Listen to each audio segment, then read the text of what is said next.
Guys, gawa naman tayo ng pudding. Kasi dito sa sa amin, dito sa Taiwan, mura lang tong ganitong isang basto ng tasty bread. Mura kasi siya, iba yung texture niya. Hindi ko naman nauubos. Minsan nasisira lang. Kaya discover kong gawin yung yung pudding. Ganito lang. Gutay-gutayin mo lang yung mga tinapay. Dati sa probinsya namin, ang may project, project namin ba yun sa school. Ayun, yun ginawa namin pudding. Nagustuhan ng tatay ko. Laging nagpapaluto. Yun nga lang, syempre, sa Pinas, mahal. Ganito rin yung ginagawa sa mga reject na tinapay sa mga bakery. Ganito nila yun, guys. Pero ito, hindi to expired, ha.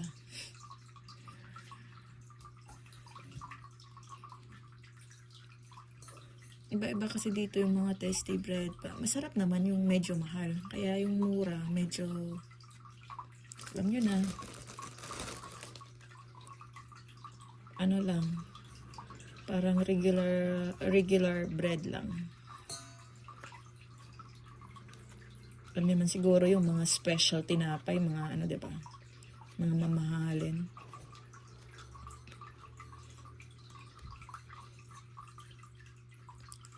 Kahit lang yan, kahit malaki o maliit, basta nyo, kasi madudurog din mamaya.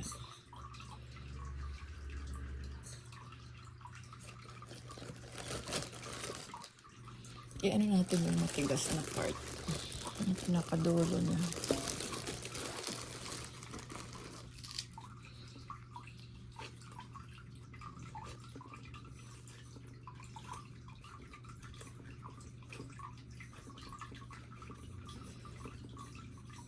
Make sure pag na ganito, hugas din muna ng kamay.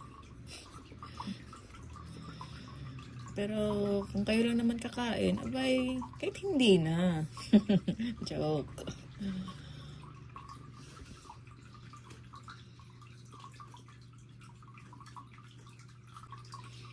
Kaya sa darating na na Pasko, diba maraming mga tasty bread yan, mga tinapay. Minsan, nasisira lang kasi hindi na nauubos sa dami ng pagkain. Ito yung gawin nyo, guys.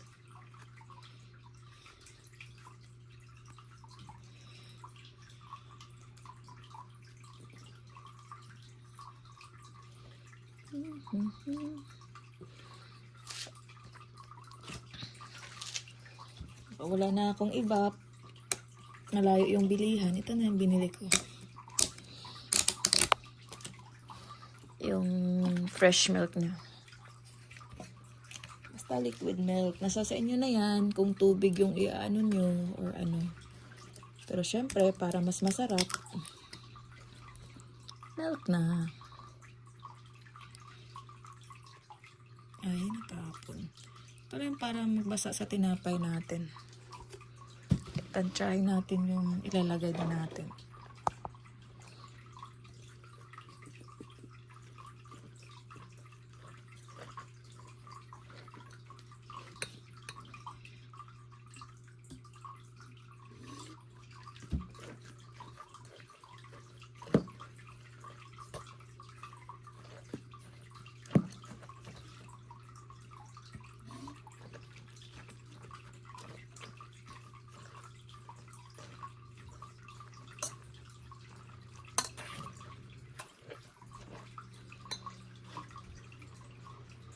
Lagay na rin natin tong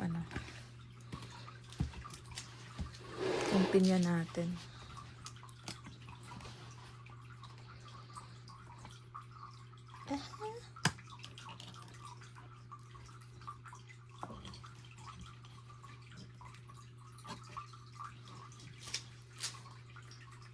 Tubig lang muna.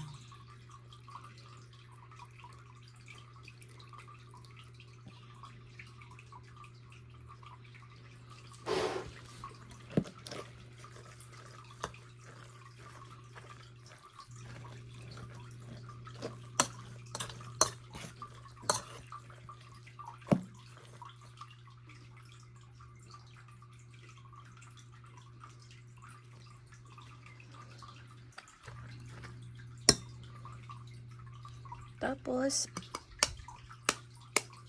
dagdag na rin yung itlog.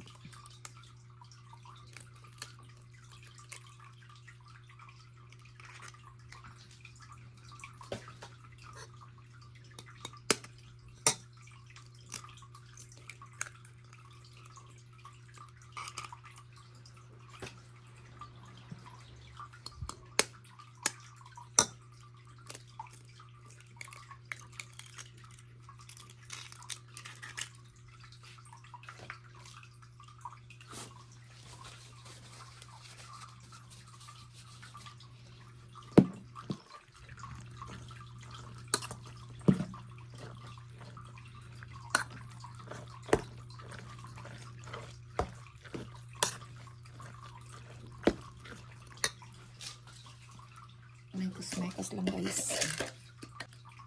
Lagyan natin ng konting asin. Dahil sa wala na akong asin, maninimot tayo ng asin. Konting lang. Tapos, pagkatapos nun, tapos lagay na rin natin tong ano natin. Huwag na tayo mag-asukal para mas masarap yung condensed milk natin. Siyempre, tansyahin lang din. Baka sobrang tamis.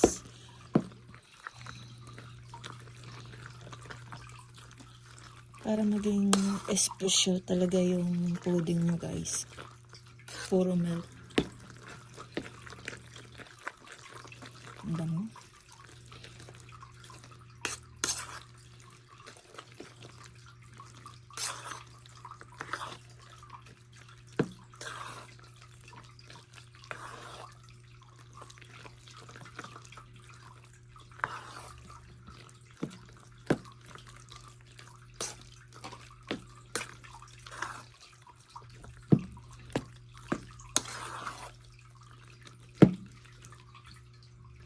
Parang konti ang itlog.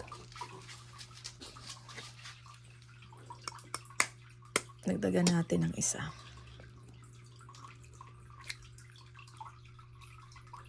Oh, may shell.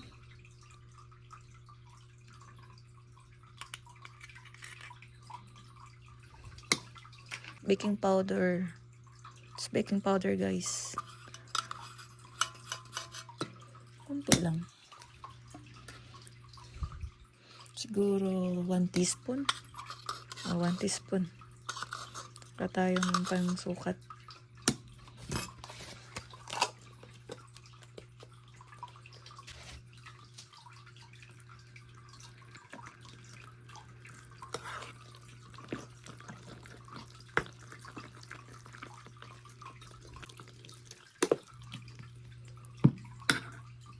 Tikman ko kung matamis.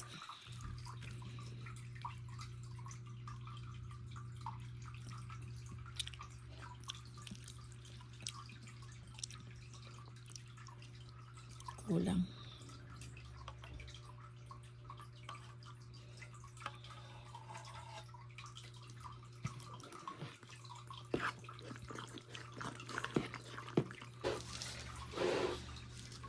Tapos ikat lang natin to. Medyo malaki kasi itong ano ng pineapple.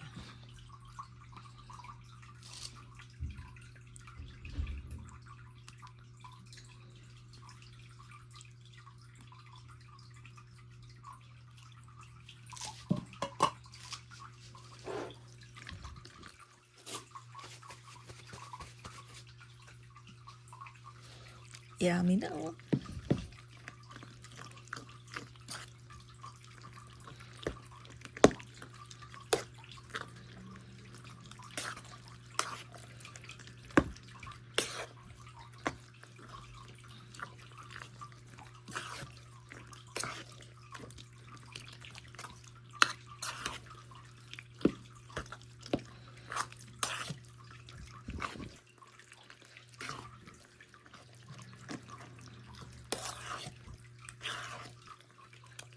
So, tikman natin ulit.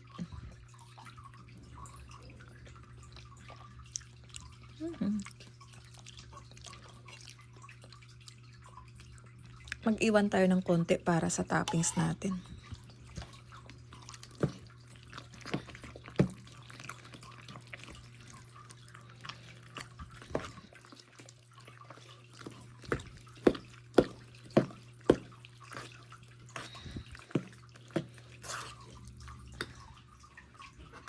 So, ito naman yung sa ano natin, guys. Sasalang natin sa oven.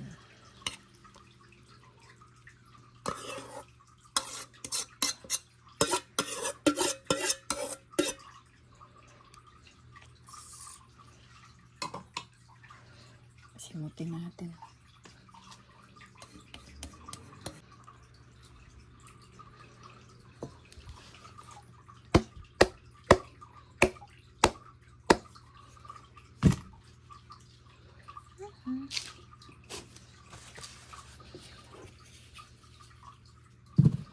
Tsaka gamitin natin tong ano natin. For toppings.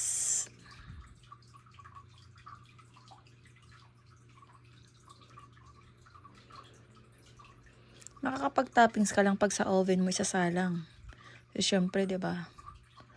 Pag sa kaldero lang, malabo 'yun. Kasi babalik ta rin mo siya mamaya eh. Simutin natin, guys. Sayang.